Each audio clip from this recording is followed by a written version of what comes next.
गरीब बहू की कन्या पूजन। अरे सुमिता बहन सुनो तो सही। हाँ बोलो अनुपमा जी। चलो चलते हैं। कहाँ? अरे और कहाँ, नवरात्रि शुरू होने वाली है, साथ चलकर ही व्रत का सामान ले आते।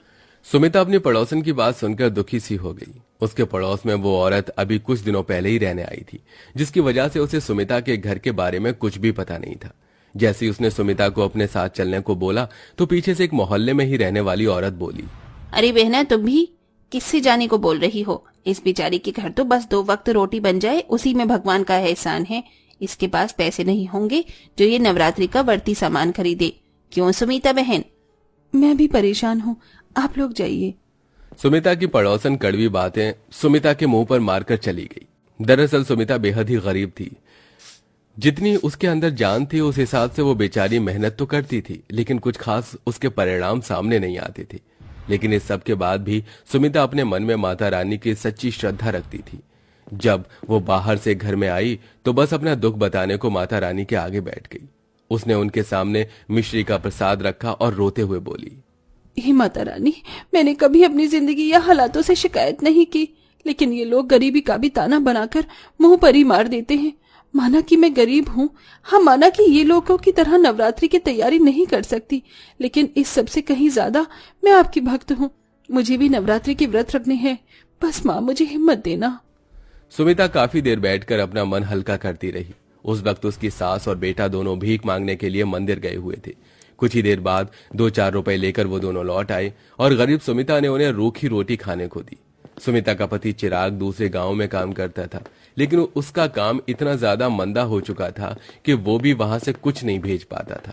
सुमिता के ऊपर दुखों का मानो पहाड़ टूटा हुआ था। दोपहर में तो सभी ने किसी तरह रूखी रोटी को निगल लिया, लेकिन शाम को सुमिता के पास अपने बेटे और सास को खिलाने को कुछ नहीं था। वो बेचारी बस रसोई में बेसुध सी बैठी हुई अपनी खाली डलिया देख रही थी।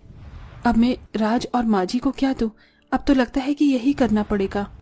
बेचारी सुमिता ने सूखी हुई रोटी के डिब्बे में देखा। उसमें एक रोटी सूखी हुई पड़ी हुई थी। सुमिता ने उसे ही निकाला और उसे पानी में डुबोया। अब ये रोटी नरम हो गई है, दे देती हूँ। राज, राज बेटा, ये ले तू और दादी माँ खा लो। माँ आप नहीं खाओगी? नहीं लल्ला, मुझे भूख नहीं है। ठीक है, तो मैं और दादी आपके लिए इस रोटी को बचा देंगे। जब आपको भूख लगी तब आप भी खा लेना। अपने छोटे से बेटे की इतनी फिक्र देखकर सुमिता की आंखें नम होने लगी। भगवान ने उन्हें कड़ी मुश्किलों में डाला हुआ था। नन्हे राज और उसकी कमजोर और बूढ़ी दादी ने उस सूखी रोटी को पानी से लगा लगा कर निगला और सुमिता तो भूखी ही सो गई। ऐसा पहली बार नहीं हुआ था जब उन्होंने ऐसा खाना खाया हो। ऐसे ही 2-4 दिन और गुजर गए और अब नवरात्रि लग चुकी थी। हर एक घर से हर एक औरत सभी नवरात्रि के लिए तैयार थी।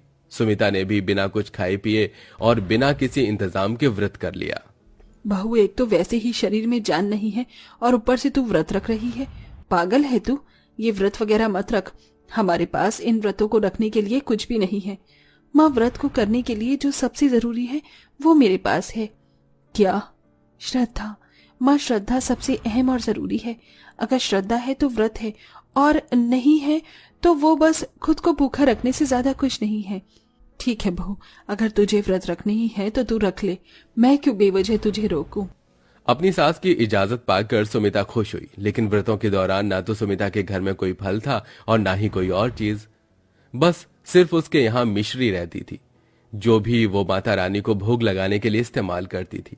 सुमिता ने लगातार नवरात्रि के 5 व्रत बिल्कुल भूखे रहकर पूरे किए, लेकिन आज का छठा व्रत उसे मुश्किल पड़ने लगा, क्योंकि उसे घर का भी काम रहता था और साथ ही अपनी सास और बेटे का पेट भरने की चिंता भी।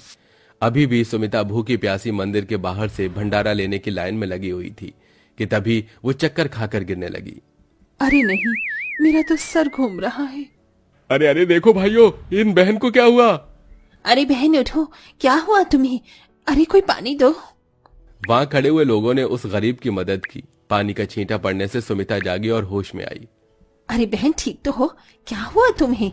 कुछ नहीं, बस चक्कर आ गया। सुमिता को सभी ने एक साइड बैठा दिया और उसे भंडारे की प्लेट जल्दी से देकर वापस घर भेजा। गर्मी काफी ज्यादा थी, लेकिन इस गर्मी और अपने पेट को एक तरफ करते हुए मजबूर मां को घर से निकलना पड़ा। इसी तरह से परेशानियों में सुमिता की नवरात्रि गुजर गई और आज कन्या पूजन का दिन था। सुमिता का मन तो बहुत ज्यादा था कि वो भी कन्याओं को कुछ खिलाए, लेकिन उसके घर में तो अपने ही खाने के लाले थे। सुमिता माता रानी की तस्वीर के आगे बैठी हुई रो रही थी। माता रानी, जितना मैं कर सकती थी मैंने किया। मेरे बस में सिर्फ व्रत रखना था तो मैंने व्रत रखा, लेकिन अब इस नवरात्रि का अंत करने के लिए मेरे पास कन्याओं को खिलाने को कुछ भी नहीं है। मैं चाहकर भी कन्या पूजन नहीं कर सकती हूँ माँ, तो मुझे माफ कर देना और मेरे नवरात्रि के व्रतों को मान लेना। सुमिता ने सच्ची श्रद्धा से अपना काम कर दिया था। कहते हैं ना, अगर इंसान अपनी तरफ से वो सब करे जितना कि वो कर सकता है तो फिर नामुमकिन हालात में करिश्मे होते हैं। सुमिता के साथ भी करिश्मा हुआ। जब वो रो रही थी तभी माता रानी की तस्वीर बहुत ही ज्यादा सुंदर सुनहरी रोशनी में चमकी और स्वयं माँ दुर्गा ने सुमिता को दर्शन दिए।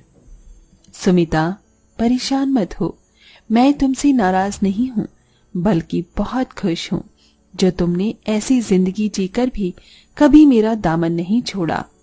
नामुमकिन हालातों में मेरे ऊपर विश्वास किया, खुद सूखी रोटी खाई, मुझे मिश्री का भोग लगाया, खुद 9 दिन भूखी रही, लेकिन मेरे लिए कन्या पूजन की चिंता की। अब मुझे तुमसे कुछ और नहीं चाहिए, मैं अब तुम्हें कुछ देने आई हूँ, ये लो। माता रानी ने सुमिता की रसोई की तरफ उंगली उठाई और वहां ढेरों राशन आ गया। ये सामान कन्या पूजन के लिए है, इससे बनाओ जो भी तुम्हें अच्छा लगे और खुद भी खाओ, कन्याओं को भी खिलाओ। ऐसे बोलकर माँ दुर्गा गायब हो गई। बहुत देर तक तो सुमिता, महादेवी और राज बस यूं ही बैठे रहे, लेकिन फिर सुमिता होश में आई।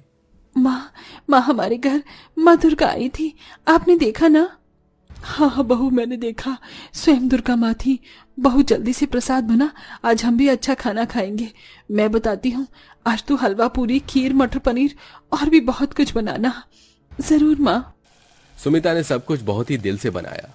गरीब घर की रसोई में राशन आ जाना किसी खजाने से कम नहीं था। सुमिता के राशन को देखकर सारी थकान उतर गई और उसने अपने हाथों से कन्या पूजन के लिए प्रसाद बनाना शुरू किया। महादेवी घर घर जाकर कन्याओं को खाने के लिए बोल आई और सुमिता के छोटे से आंगन में भी रौनक हो गई। कितना स्वादिष्ट प्रसाद है। सुमिता काकी, एक कटोरी हलवा और मिलेगा? हाँ, जितना मर्जी उतना खाओ, मैंने बहुत बनाया है।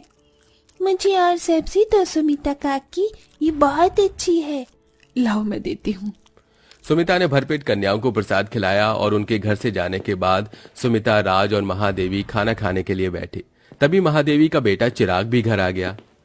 अरे, आप सभी क्या खा रहे हैं अकेले अकेले? अरे चिराग जी, अचानक आइए, आप भी हमारे साथ खाना खा लीजिए। अभी खाऊंगा, पहले तो मेरी बात सुनो। जानती हो आज क्या हुआ? जब मैं काम की तलाश कर रहा था तब एक बड़ी कंपनी का मालिक मुझसे टकरा गया।